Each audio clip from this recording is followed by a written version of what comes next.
a los Efesios, que se llama En Cristo, nueva identidad, un solo cuerpo, una vida para su gloria. Y creo que llevamos, ¿cuántos? ¿Tres?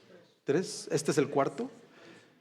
Y ya el Señor nos ha estado dando línea, ¿verdad? Con esta serie de predicaciones que son de mucha bendición, un texto rico en teología, en doctrina, en ánimo para la iglesia, muy aplicativo, ¿verdad? Teoría y práctica. Entonces, gloria a Dios por su palabra. Entonces, ve abriendo tu Biblia en Efesios capítulo 2, versículos del 1 al 10. Cuando estés listo, ponte de pie para orar al Señor y leer su palabra. Esto no es un invento mío. La Biblia registra que el pueblo se ponía de pie para leer su palabra, ¿verdad? Porque iba a ser su palabra leída. Es un acto reverente. Vamos a orar, hermanos. Señor, te damos gracias esta mañana por tu misericordia, por tu amor, por tu gracia. Tú eres bueno, Señor, nos amas de una manera exorbitante, cósmica, Señor. Gracias, Señor, por darnos tu palabra. Gracias, Señor, por hablarnos a través de ella. Señor, que esta mañana nuestros corazones estén dispuestos a escucharte, estén atentos, humildes, receptivos, Señor. Que entendamos con claridad tu verdad y la apliquemos a nuestras vidas y esto funcione para predicar tu evangelio, Señor. Espíritu Santo, te pedimos que sigas transformándonos a la imagen de nuestro Señor Jesucristo. En el nombre poderoso de Jesús pedimos esto. Amén. Efesios 2. Esto dice la palabra del Señor, hermanos. Y Él les dio vida a ustedes, que estaban muertos en sus delitos y pecados, en los cuales anduvieron en otro tiempo, según la corriente de este mundo, conforme al príncipe de la potestad del aire, el espíritu que ahora opera en los hijos de desobediencia. Entre ellos también nosotros en otro tiempo vivíamos en las pasiones de nuestra carne, satisfaciendo los deseos de la carne y de la mente. Y éramos por naturaleza hijos de ira, lo mismo que los demás.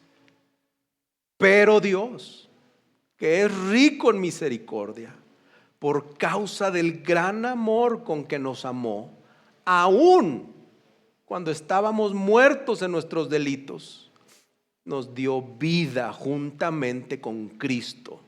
Por gracia ustedes han sido salvados. Y con Él nos resucitó y con Él nos sentó en los lugares celestiales en Cristo Jesús, a fin de poder mostrar en los siglos venideros las sobreabundantes riquezas de su gracia por su bondad, para con nosotros en Cristo Jesús. Porque por gracia ustedes han sido salvados por medio de la fe. Y esto no procede de ustedes, sino que es un don de Dios, no por obras, para que nadie se gloríe. Porque somos hechura suya, creados en Cristo Jesús para hacer buenas obras, las cuales Dios preparó de antemano para que anduviéramos en ellas. Amén. Puedes tomar tu asiento.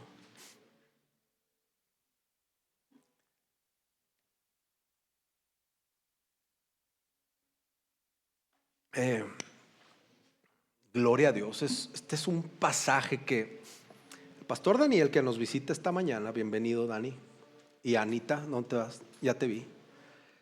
Le digo, voy a predicar este pasaje. Me dijo que iba a venir. Y el muy miserable me dice, un gran texto. O sea, metiéndole presión, ¿verdad? Pero Dios es bueno y utiliza la inutilidad de su siervo, ¿verdad? Para hablarles a sus corazones, ¿verdad? Pero es un texto rico, hermanos. muy fácil de leer y muy difícil de predicar, por su sencillez. Hay una historia así muy real, muy extraña, pero muy rara, pero creo que ilustra muy bien esto, ¿no? En el siglo XIX hubo un filósofo en Inglaterra llamado Jeremy Bentham. Este señor, antes de morir, deja una instrucción en su testamento muy peculiar. Y dijo: yo les voy a donar toda mi fortuna a ese hospital en Londres, pero con una condición: que mi cuerpo siga presente en las reuniones del consejo administrativo una vez que haya muerto. Pues durante años, obviamente con tal de agarrar la chuleta, ¿verdad?, este cuerpo, el esqueleto, era llevado así en un carrito, lo vestían y le ponían su gorrito y todo así, y lo ponían ahí en la junta administrativa, y en las actas oficiales aparecía Jeremy Bentham presente pero sin voto. Ahí estaban los huesitos visibles, muy sentadito, incluido en la reunión, pero completamente incapaz de participar, porque estaba muerto. Y esta historia, por extraña que parezca, que es real, es una imagen muy cercana a nuestra condición espiritual sin Cristo. Muchos podrían pensar que la vida espiritual significa que es estar débil o solo necesitado de ayuda, pero la Escritura dice algo mucho más radical. Estábamos muertos, no débiles, no confundidos, no buscando a Dios. El estado era muerto. ¿Alguien puede estar presente aquí en lo religioso? Puede venir a la iglesia, escuchar, incluso participar, ¿verdad? Pero espiritualmente sin vida, sin respuesta, sin capacidad de acercarse a Dios. Presentes como esa calaca, pero sin responder. Y entonces viene el giro más glorioso del Evangelio.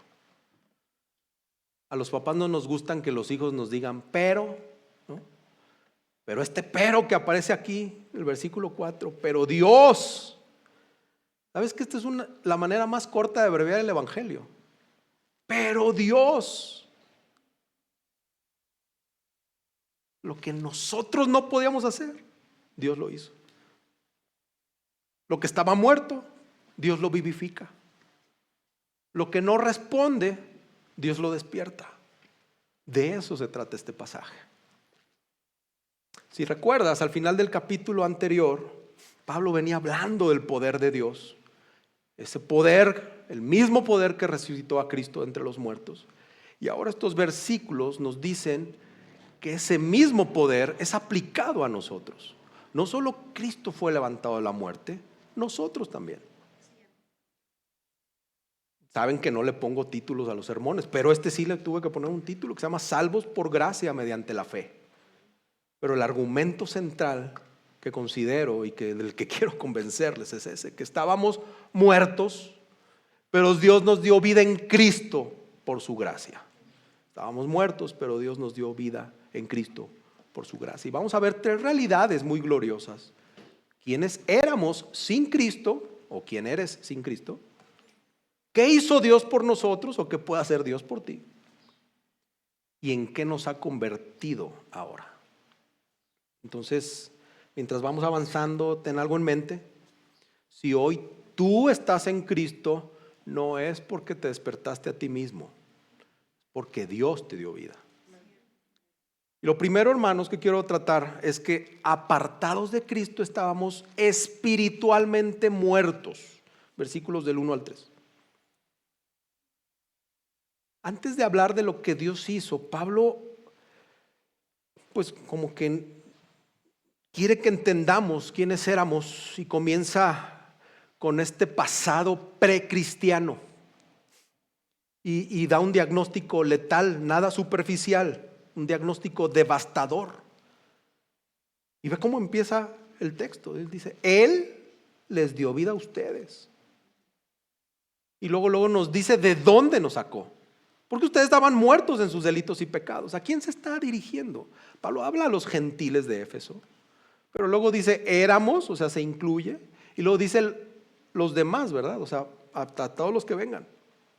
Pablo está abarcando a todos con esta frase, incluyendo toda la humanidad. No es que esté describiendo a los peores. Está describiendo a todos nosotros antes de Cristo. Salud. Entonces este es un diagnóstico bíblico de nuestra naturaleza pecadora. Y Pablo primeramente nos muestra quiénes éramos antes de Cristo y hace como 3 descripciones, ¿verdad? Estábamos muertos. No nos describe enfermos ni débiles, muertos. ¿Muertos en qué? En delitos y pecados. Delitos, esas transgresiones muy concretas, nuestros actos de pecado, ¿no? O pecados. Habla de nuestra condición, esa es la condición pecaminosa, la maldad humana. Estábamos muertos, cometiendo delitos, bajo un estado pecaminoso, es decir, éramos miserables y culpables a causa de nuestros delitos y de nuestra condición de pecado. Es decir, no solamente pecábamos, ya éramos pecadores por naturaleza. Y el resultado es claro. Si tú te vas a Efesios 4:18, dice, estábamos excluidos de la vida de Dios. Sin vida espiritual, sin comunión con Dios, sin capacidad de responder. Hermanos, Dios hizo este milagro. Y si es tu caso, si Dios hizo este milagro en tu corazón, es por eso que cuando cantas gracia más grande que el pecado, te volcas al Señor y dices, es que solo su gracia me rescató. Estaba muerto. Cuando Jesús, así lo explica Lucas 15, ¿verdad? Cuando el hijo pródigo dice, el papá dice, este hijo es mío, estaba muerto y ha vuelto a la vida. Y no porque el muchacho estuviera muerto físicamente, estaba separado de su padre, andaba perdido, no había relación con su padre. Esa es la muerte espiritual. Hoy el mundo nos dice, la gente básicamente es buena, solo necesitas mejorar en estas áreas, cree en ti mismo. Pero la Escritura nos dice, tú no necesitas mejora, tú necesitas vida. Entonces, una persona espiritualmente muerta puede tener éxito, puede hacer buenas obras, puede ser inclusive moralmente respetable. Pero esa persona no puede amar a Dios verdaderamente, no puede someterse a Él, no puede vivir para su gloria, porque está desconectado, está desenchufado de la fuente de vida. ¿Qué dijo Jesús? Que separados de Él, ¿qué? Nada ahí vamos a poder hacer, nada. Esta tiene que ser una oración diaria de nosotros, Señor. Yo no quiero estar separado de ti. Hermanos, este pasaje, estos versículos primeros, 3 versículos son muy claros. Y es una realidad muy triste a la que se enfrenta la humanidad. Porque en realidad no hay buenos moralmente, no somos neutrales, no estábamos casi muertos haciendo buenas obras. Estábamos totalmente muertos y necesitábamos un milagro. Y ese milagro solo Dios lo podía realizar. Lo otro es que fuimos desobedientes. Pablo explica cómo se veía esa muerte. No era una vida pasiva, era una vida activa en desobediencia. Que en lugar de seguir al Señor, los pasos del Señor, ¿verdad? Andábamos siguiendo influencias muy poderosas, 3 puntuales: el mundo, Satanás y nuestra propia carne. Primero seguíamos al mundo. Dice, anduvieron en otro tiempo según la corriente de este mundo. Una persona no salva está controlada Los que tienen perrito que le ponen una correa, lo sacan, lo controlan con la correa. Estábamos controlados por las influencias del mundo, por los valores del mundo, de la época, que son contrarios a los valores de Dios. Las personas no salvas asumen esas actitudes, asumen los hábitos, adoptan los hábitos y el estilo de vida de la cultura. El apóstol Juan, 1 Juan 2, palabras de él, ¿verdad? Dice la pasión de la carne, la pasión de los ojos y la arrogancia de la vida, así lo marca él. En consecuencia necesitábamos que Jesús, dice Gálatas 1:4, nos libre de este presente siglo malo, ¿verdad?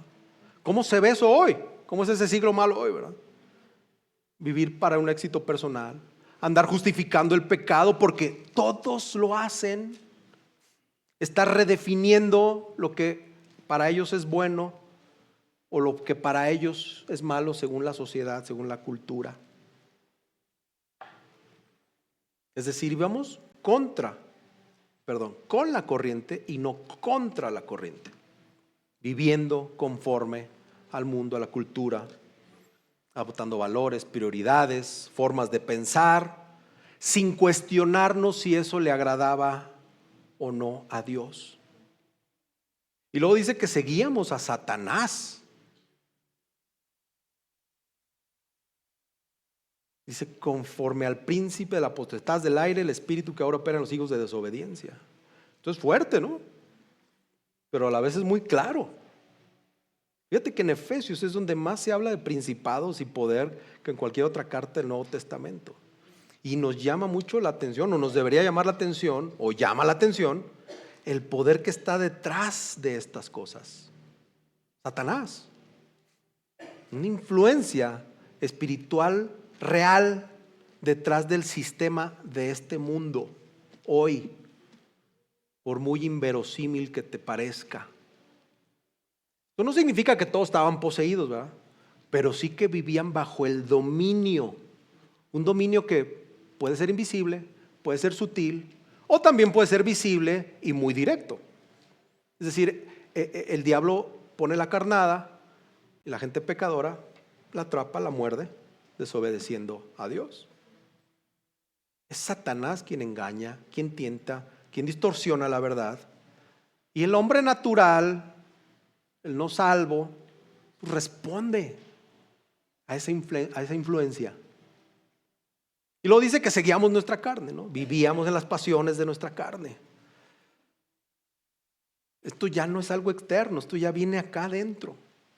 Deseos que estaban desordenados completamente, sin rumbo, sin quien nos dirigiera. Pablo en otros textos habla de ira, de inmoralidad, de celos, de orgullo, de idolatría. Y aquí está el problema profundo. No solamente pecábamos, hermanos, queríamos pecar. Queríamos pecar. Nos gustaba pecar. Yo le doy tantas gracias a Dios porque me haya salvado.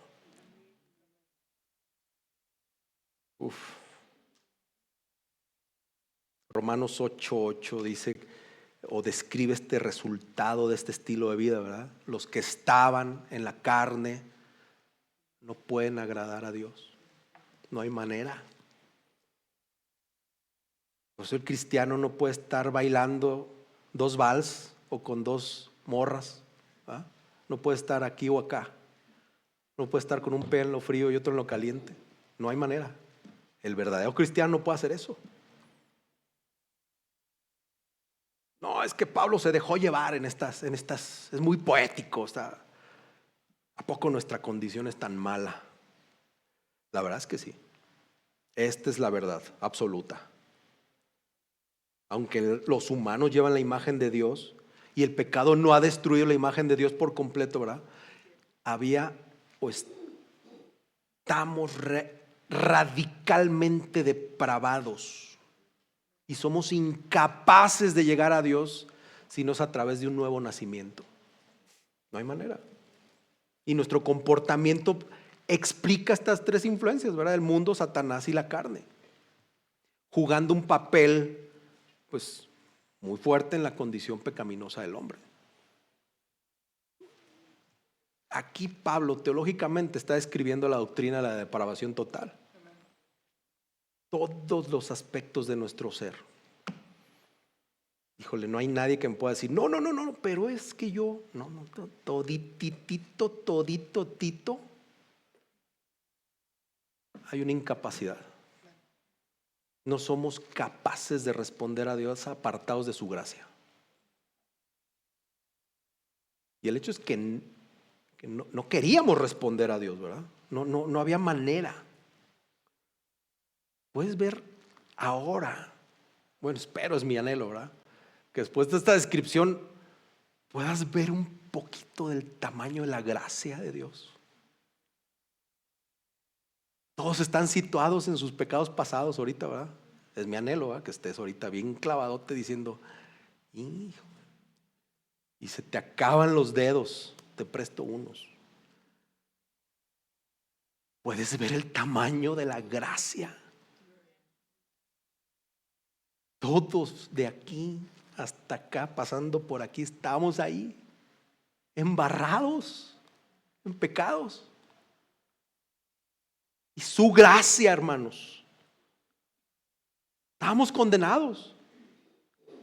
Éramos por naturaleza hijos de ira, como el resto de la humanidad. Esos desobedientes del versículo 2 ahora están destinados a la ira en el versículo 3. Eso es lo que justamente merecíamos. Es un estado espiritual trágico y desesperado. Personas justamente bajo el juicio de Dios, merecedores de su ira, sin defensa alguna.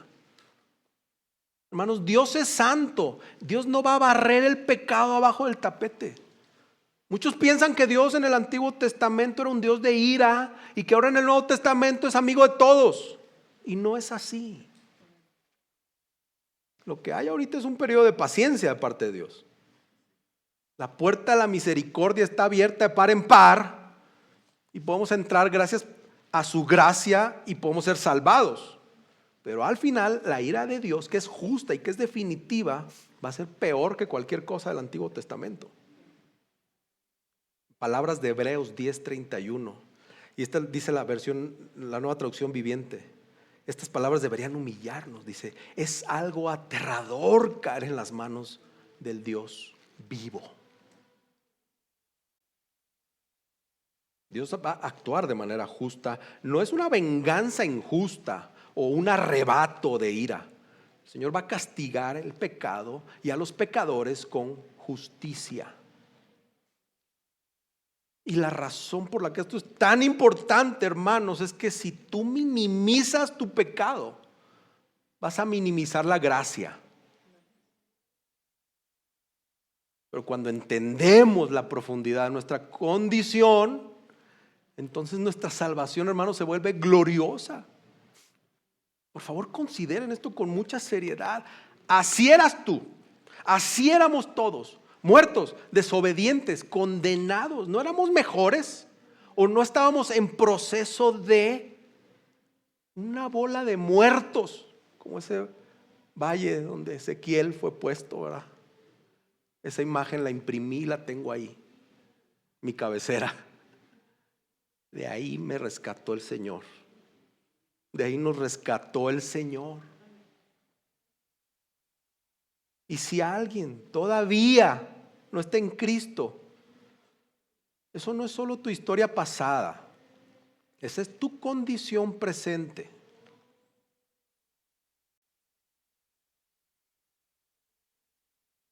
Esa es tu condición presente.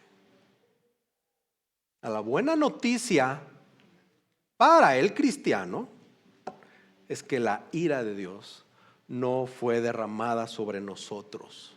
La ira de Dios fue derramada sobre nuestro Salvador, el Señor Jesucristo. Él fue quien bebió la copa, una metáfora de la que describe la ira de Dios. Él la bebió. ¿Y tú qué bebes ahora? Gracia. Bendito y alabado sea el nombre de nuestro Señor. Y Pablo se enfoca en esta profundidad de nuestra depravación. ¿Para qué? Yo pienso y leo que es para magnificar la misericordia y la gracia de Dios al salvarnos. Es como si pones un lienzo negro de esos de terciopelo que no pasa la luz, ¿verdad? Lo pones así y pones un diamante así, hermoso ahí grande. El diamante del evangelio que se nota en la oscuridad. Eso que brilla, es ese pero Dios. Y ahí viene la esperanza, porque no todo termina en el versículo 3. El evangelio no dice, tú te levantaste. El evangelio dice, pero Dios. El evangelio se hace realidad y de una manera suprema en la persona y en la obra de nuestro Señor Jesucristo. Y si ahora tú estás en Cristo, no fue porque tú reaccionaste mejor que el de al lado, o que tu tía, o porque tú eres más espiritual que tu mujer. Tampoco fue porque lo merecías. Tú y yo estábamos muertos, pero Dios nos dio vida en Cristo por su gracia. Por eso hay que humillarnos, por eso hay que agradecer, por eso hay que adorar, porque si hoy tú y yo tenemos vida, es porque Dios nos las dio. Amén. Lo segundo, hermanos, es que con Cristo, perdón, ando muy chillón hoy, perdón, con Cristo estamos espiritualmente vivos. Versículos 4 al 7. Después de ver esta oscuridad de nuestra condición en los versículos anteriores, Pablo introduce unos contrastes y que podrían ser los contrastes más gloriosos de la Biblia, ¿verdad? Y el primero es el pero Dios. Estábamos muertos, sin esperanza, condenados, pero Dios vino al rescate, hermanos. Y esto no es un cambio que nació de nosotros, del humano. Esto es una obra que nace en el corazón de Dios, ya lo predicábamos anteriormente. Y entonces aquí vemos dos cosas: quién es Dios y qué hizo Dios. Y lo primero es, nos enfoca en el carácter de Dios. Antes de decirnos lo que Dios hace, muestra por qué lo hizo. ¿Por qué lo hizo? Afirma la ira de Dios y el amor de Dios. El apóstol, ¿verdad?, lo afirma ahí. Estos conceptos no se explican separadamente. Estos conceptos van en dúo, en combo. La ira de Dios y el amor de Dios. Acuérdate que la salvación no comenzó en nosotros buscando a Dios, sino con Dios mostrando su misericordia, su amor, su gracia y su bondad hacia nosotros. Y así lo dice el texto. Dios es rico en misericordia, hermanos. Dios no tiene un poquito de misericordia. Dios dice que es rico, abundante, desbordante en misericordia. La misericordia no es Dios dándonos lo que merecemos, porque lo que merecíamos está en el versículo 1 al 3. Era un juicio. Pero en lugar de darnos ira inmediata, Dios muestra paciencia, compasión y clemencia. Le decía hoy a los de la clase de membresía cómo Dios te ha aplicado Mateo 18 a ti, ¿verdad? Le digo que en mí hay pecados que lleva 30 años el Señor Jesús nada más aplicándome el paso 1 de Mateo 18. Ha sido paciente el Señor, compasivo conmigo. Somos nosotros los que nos queremos pasar al paso 2 en 3 horas, ¿verdad? Pero el Señor Jesús no, clemente. ¿Ves lo que dice el Salmo 103:8? Compasivo y clemente. ¿Quién es? El Señor. Es lento para la ira y grande en misericordia. Yo no me imagino a nuestro Señor Creador lento. Yo no sé por qué yo siempre veo a Dios como hiperactivo, ¿verdad? Como siempre en todo. Bueno, ese es mi rollo, ¿verdad? Pero aquí dice que el Señor, con respecto a la ira, es lento. Sin embargo, la misericordia, Dios, hermanos, no se nos tiene que olvidar esto, la distribuye soberanamente. Romanos 9:15 dice que Él tendrá misericordia del que Él tenga misericordia. Luego es que Dios nos amó con gran amor. Pablo añade que Dios actúa por causa del gran amor con que nos amó, versículo 4. Y no es un amor pequeño, no es un amor condicionado, estamos hablando de un gran amor. Ve cómo lo describe Romanos 5:8. Pero Dios demuestra su amor para con nosotros en que siendo aún pecadores, yo me atrevería a ponerle ahí, en que siendo aún muertos, depravados y condenados, Cristo murió por nosotros. Dios no nos amó cuando mejoramos. Dios no dijo, ok, voy a amar a Emilio, ¿verdad? Ya que se porte bien. Ya cuando le vea yo esas ganas de salir adelante, lo voy a amar. No, Dios no nos amó en ese estatus. Nos amó cuando estábamos muertos. Desde ahí nos amó el Señor. Y lo hizo por gracia. Dios nos salvó por gracia. Y Pablo introduce esta frase en el versículo 5: por gracia ustedes han sido salvados. ¿Qué es la gracia? Recibir lo que no mereces. Y no solamente no merecíamos salvación, nosotros merecíamos condenación. Ese era nuestro premio. Y aún así Dios nos dio vida. Hemos experimentado el favor inmerecido. Inmerecido. Hermanos, esto elimina cualquier idea, cualquier noción o rasgo de mérito humano. Ser vivificados cuando estábamos muertos, esto solamente es obra de la gracia. La salvación, tu salvación no es una recompensa. Tu salvación, mi salvación es un regalo. Y eso muestra que Dios es infinitamente bondadoso. En el versículo 7 dice que Dios mostrará las sobreabundantes riquezas de su gracia por su bondad. Es como una manera de decir que Dios no se ha quedado sin gracia y no se va a quedar sin gracia nunca jamás. Por toda la eternidad Dios va a seguir derramando su bondad sobre nosotros. Toda la eternidad. No es hasta que el Señor Jesús venga o nosotros muramos. Seremos nosotros, por decirlo de una manera, en unos autores así lo vi que dicen, trofeos eternos de su gracia. El Señor nos salvó, nos da su misericordia, su gracia, y vamos a ser como su vitrina de trofeos de gracia. Hermanos, esto tiene que cambiar nuestra perspectiva de Dios. Muchos creen que Dios es frío, que es distante o que es severo, pero cuando tú lees las escrituras, estas revelan cómo el Señor es rico en misericordia, cómo el Señor es grande en amor, cómo el Señor es abundante en gracia y es infinito en su bondad. Ese es el Dios que te salvó. Y después de mostrar Pablo lo que es Dios, ¿verdad? Habla de su obra. Pasa a lo que Dios es, de lo que Dios es a lo que Dios hizo. Y todo alrededor de algo, Dios nos dio vida. Y lo primero que dice es que lo hizo juntamente con Cristo. Aun cuando estábamos muertos, dice, nos dio vida juntamente con Cristo. Ahí está el milagro. Él no nos ayudó a mejorar. Él no nos hizo una actualización de software, ¿verdad?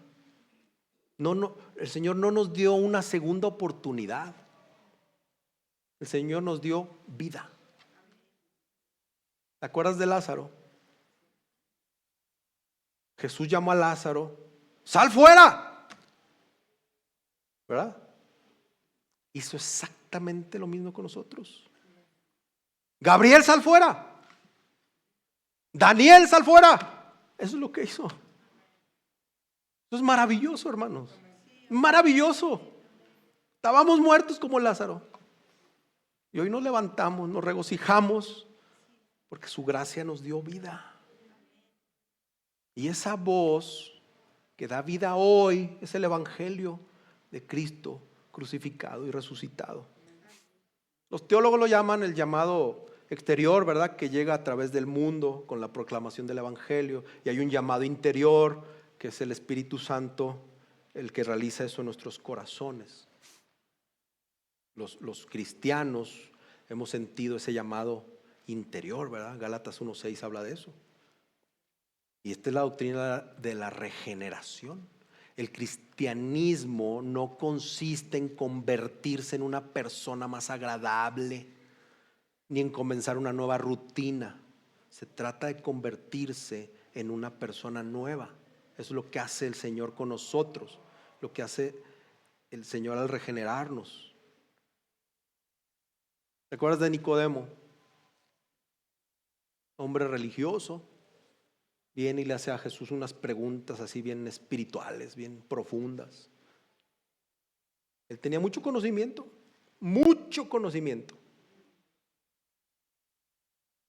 pero no se había hecho vivo. Y Jesús le dice: en verdad te digo que el que no nace de nuevo no puede ver el reino de Dios. El cristianismo, hermanos, no es una reforma externa. El cristianismo es una resurrección interna. Hermanos, nadie, absolutamente nadie está fuera del alcance de la gracia regeneradora de Dios. Nadie. Tus hijos, tu familia, nadie está fuera del alcance de la gracia. Y nadie está fuera de esa necesidad de la gracia regeneradora de Dios. Todos están necesitados de la gracia de Dios. Alguien por ahí dijo que el evangelio puede derretir el hielo o endurecer el barro. Bendito sea nuestro Señor y Salvador, porque derritió corazones de hombres y mujeres duros y nos dio nueva vida. Yo no conocía un corazón tan duro como el de mi padre, y el Señor se ocupó de él en el lecho de muerte, sufriendo, y él le dio un corazón de carne y pudo clamar a Jesús. Todos hemos visto aquí corazones duros, como son derretidos por la gracia, por la proclamación del evangelio. Y está este paréntesis, ¿verdad? Del versículo 5, que dice: por gracia ustedes han sido salvados, y que lo repite en el versículo 8: por gracia ustedes han sido salvados por medio de la fe. Pero lo que debemos ver aquí es que ambas frases muestran la obra completa y continua de Dios en la salvación. Es ser resucitado entre los muertos a pasar a vida solo por gracia. No es algo que solo ocurrió en el pasado. Esto es una realidad activa, una realidad viva. Dios ya te salvó, hermanos. Sigue obrando en ti cada día, y un día nos va a salvar plenamente. Luego Pablo dice, ¿verdad?, que nos resucitó con Él. Estamos unidos con Él. Estamos unidos con Cristo. Y esta palabra, casi yo no hago esto, pero esta palabra es una palabra compuesta en el griego para declarar que hemos sido resucitados juntos. Se llama sinergeiren. El prefijo es el prefijo sin. Tú conoces muy bien esa palabra en la informática. De ahí sale la palabra sync, de sincronizar. Hermanos, tú sincronizas tu teléfono con tus audífonos a través del Bluetooth para escuchar y transferir el sonido y escucharlo. Así nosotros fuimos sincronizados con Cristo. Estamos unidos con Cristo, estamos sincronizados con Cristo en la resurrección. Lo que Dios hizo por Cristo, lo hizo al mismo tiempo por todos los creyentes. Los creyentes. Luego dice que Dios nos sentó con Cristo. O sea, siguen las cosas, ¿verdad? O sea, esto es como una cascada, ¿verdad? Lo veíamos en el capítulo 1. Esto también es una cascada de bendiciones. Nos sentó con Él en lugares celestiales. Y habla de lo que significa nuestra nueva posición, una posición de superioridad y autoridad sobre los poderes malignos. Antes éramos esclavos del mundo bajo Satanás, dominados por la carne, y ahora estamos unidos bajo su autoridad, participando de su victoria. Y esto no significa que tú y yo seamos divinos así, o que solo hay un trono, hermanos, y le corresponde a Cristo. Pero estamos compartiendo el triunfo de Cristo. Estamos sentados con Él y tenemos poder para vencer esas tentaciones. Estamos resucitados, estamos sentados con Él, pero estamos esperando esa plena realización de nuestra salvación. Este es el famoso ya, pero todavía no. Y finalmente Pablo ve el futuro, ¿verdad? Mira el futuro y dice que Dios hizo esto para mostrar en los siglos venideros todas las sobreabundantes riquezas de su gracia. Es decir, la salvación no es solo para rescatarnos. La salvación es para exhibir la gloria de Dios para siempre. Como dije, somos sus trofeos de gracia, ¿verdad? Y yo veo esto en mí. Yo escucho a Dios diciéndome, mira lo que puedo hacer con semejante desastre. Dios diciéndome a mí eso. ¿Ya viste lo que yo puedo hacer con ese desastre de Antonio Díaz? Pensamos en la idea de la gracia por las eras que vienen, por las edades que vienen, por las edades venideras. Hay que pensar en eso, porque en lugar de ira tenemos gracia eterna, hermanos. Es un pasaje que nos confronta y nos consuela simultáneamente, ¿verdad? Nos confronta porque nos está recordando: yo no contribuí en nada para mi salvación, yo estaba muerto. Pero a la vez nos consuela porque nos está asegurando que Dios actuó por pura gracia. Entonces, si tú eres creyente, humíllate, adora a Dios. Si luchas con la culpa, recuerda, esto fue por gracia. Si tú dudas, pues ve lo que Dios hizo. Y si alguien de aquí no ha venido a Cristo, no necesitas echarle ganas. No necesitas mejorarte. Lo que tú necesitas es vida. Y la buena noticia es esa: el mismo Dios que resucitó a Cristo puede darte vida hoy. Esa vida que recibimos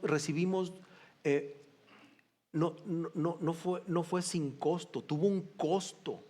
Cristo cargó nuestra muerte en la cruz. Cristo recibió la ira que nosotros merecíamos y resucitó para darnos vida nueva.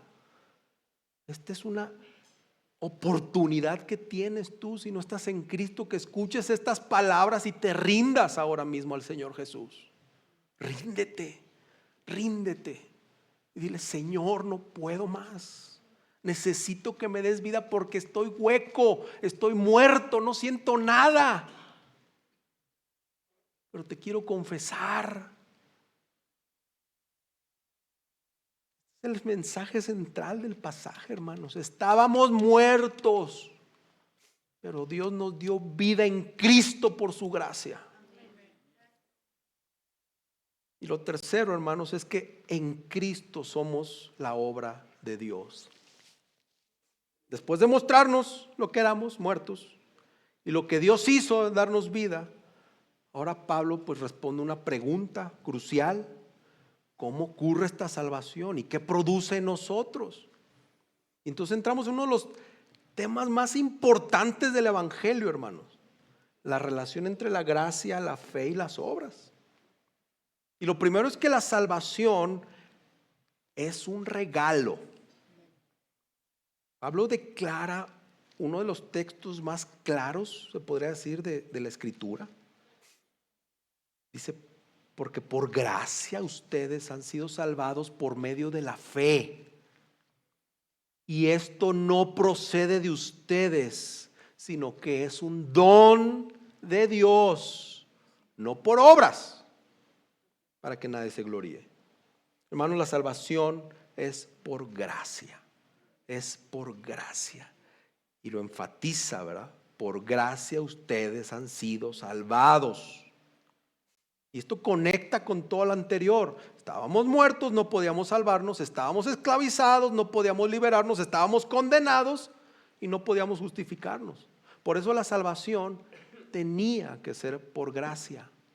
Porque si no era eso, estábamos completamente fritos. Esto no es una ayudadita de Dios. No es que nos echó la mano. Este es el rescate total de Dios. Por gracia. ¿Merecías tu salvación? Nadie. Así de bonito y guapote que vienes hoy, bien peinado, bien bañado. No merecías nada, ni yo, nadie merecíamos nada. Luego dice que es por medio de la fe.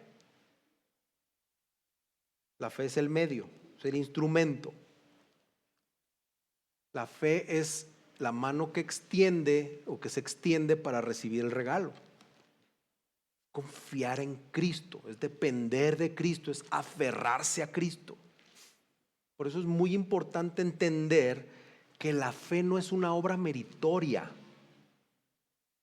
No es algo que gane el favor de Dios. Simplemente recibir lo que Dios da. Y es un don de Dios. Dice Pablo, esto no procede de ustedes. Esto es un don de Dios. Entonces la idea es muy clara. La salvación es un don. La gracia es un don. Y la fe es un don. Esto es profundo. Dios no solamente nos provee la salvación, también capacita al pecador para creer. No, pero es que yo de repente sentí la iluminación, ¿verdad? Y dije, ahora sí, Señor, voy por ti. Mangos. Eso que sentiste, ya te habían regenerado. El Espíritu Santo entró en acción y ni te diste cuenta. Creíste que creíste, pero el Espíritu Santo metió la mano y dijo, hey, mañana cree. Ya lo teníamos establecido, hoy le toca. Y amaneciste así de, creo que le voy a hacer caso a mi abuelita y voy a ir a la iglesia. Así.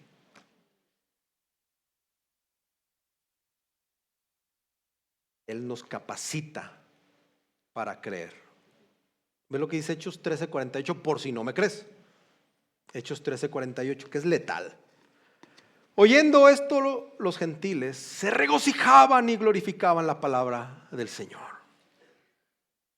Y creyeron cuantos estaban ordenados a vida eterna. Gloria a Dios por sus dones y su gracia. Así de simple y llano. En nosotros el creer no nace naturalmente. No es como esas plantitas que se secan y llueve y vuelve a salir. Naturalmente nosotros no nos nace creer. Esto solo es posible porque Dios abre el corazón para que ese corazón responda. Y luego dice, y esto no es por obras. Es enfático Pablo, no es por obras para que no andes ahí de bocón gloriándote. Nuestras obras no pueden salvarnos. Ni nuestra moralidad, ni tu religión, ni tu disciplina, ni tu esfuerzo personal. Nada puede producir vida en un muerto. Imagínate a alguien tratando de impresionar a un médico mientras intenta revivir un cuerpo que clínicamente está muerto. No, espérate, mira, ahorita lo voy a echar a andar, mira. No importa cuánto lo intente esa persona dándole resucitación, no puede hacer nada, está muerto. Necesita vida para poder responder. Así es la salvación. Y entonces esto, hermano, tiene que destruir el orgullo espiritual. Nadie puede decir, es que yo fui más sabio en mi casa y yo decidí, ¿verdad? De toda mi casa yo sí creí, yo decidí. Es que yo fui mejor, es que yo tomé la decisión en vez de estos inconversos, ¿verdad? Yo sí. No, fuiste salvado por gracia. Dice, para que nadie se gloríe. La salvación está diseñada de tal manera que toda la gloria le pertenece a Cristo. Él fue el que hizo lo necesario para salvarnos. Él sí metió la mano. Él se arremangó las mangas. Y además dio su vida y derramó toda su sangre para nosotros.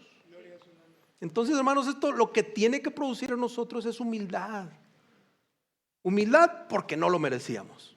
Esto tiene que producir gratitud porque lo recibimos todo. El Señor no se guardó nada. Y por eso produce en nosotros adoración, porque Dios lo hizo todo.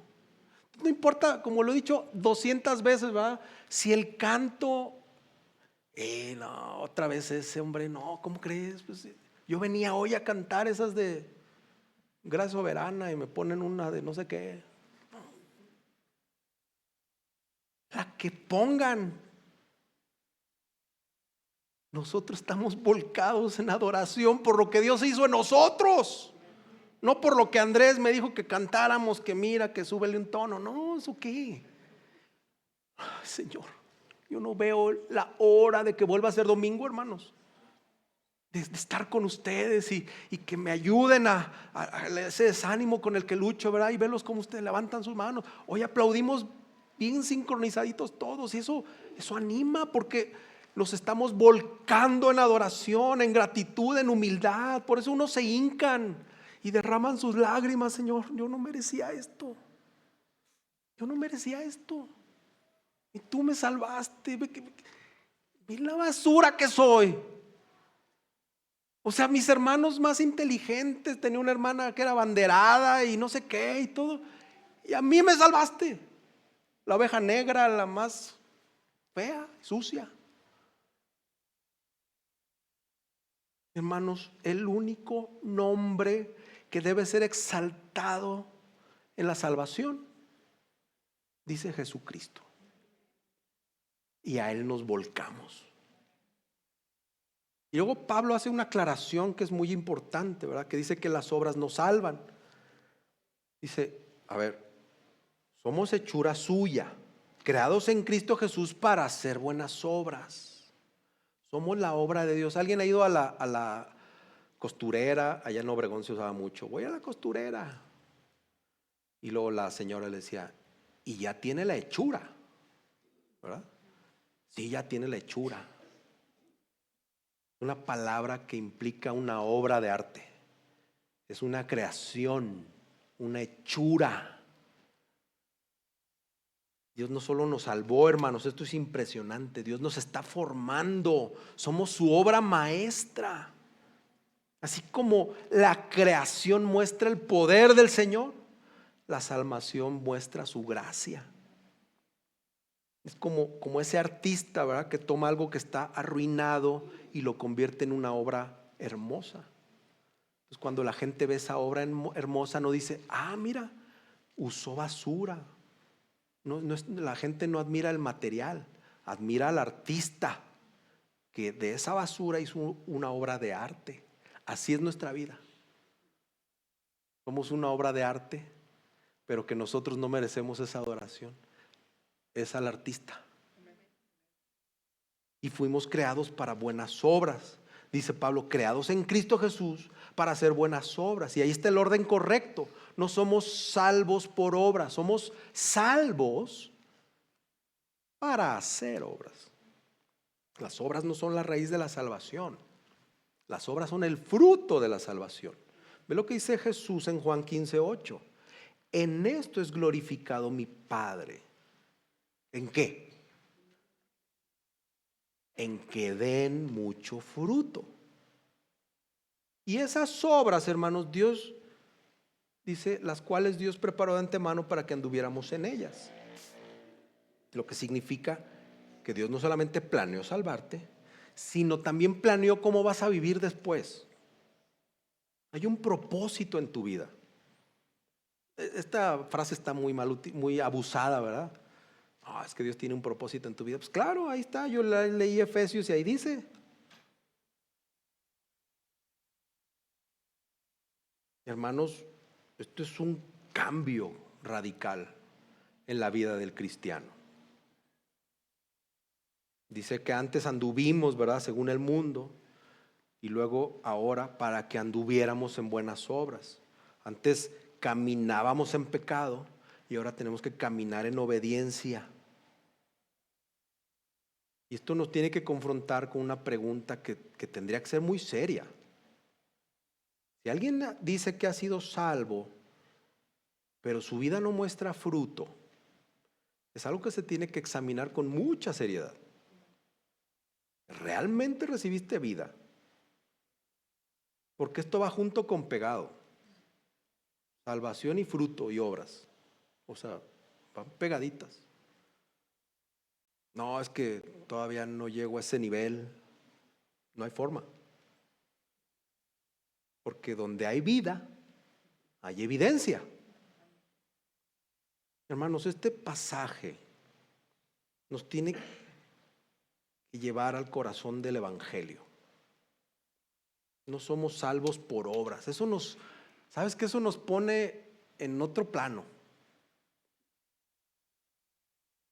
O sea, allá afuera hay quienes dicen, no. Las obras, papá, son las que te llevan. Tristemente, hay muchas iglesias evangélicas que ponen las obras como un medio, pero sutilmente. Y luego nosotros, nuestro legalismo, nuestro fariseísmo, que a veces luchamos con él, nos jala, ¿verdad?, a meterle duro a las obras para quedar bien con el patrón. O sea, que vean que yo aquí sí sirvo al Señor. No. Y que con eso el Señor va a estar en mejores tratos conmigo. Y no es así. Nosotros no contribuimos en nuestra salvación. Nosotros no tenemos forma de gloriarnos en algo. No hay obra que pueda alimentar el favor de Dios. Decir, sí, es bien mal portado, pero le echa ganas. No, todo es por gracia. Todo. El evangelio es bien fácil, hermanos. Es tan fácil que ni lo creemos.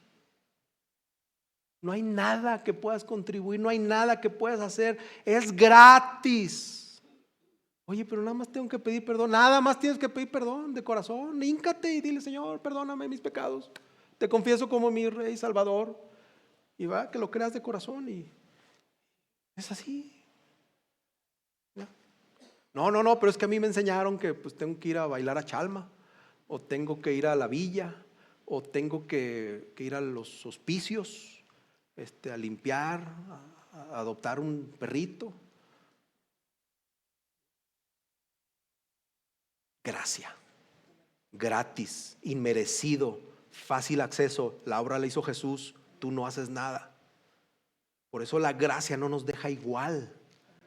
La gracia nos transforma. La gracia nos cambia, nos mueve, nos impulsa para vivir para Dios. Entonces, hermanos, descansemos en la gracia.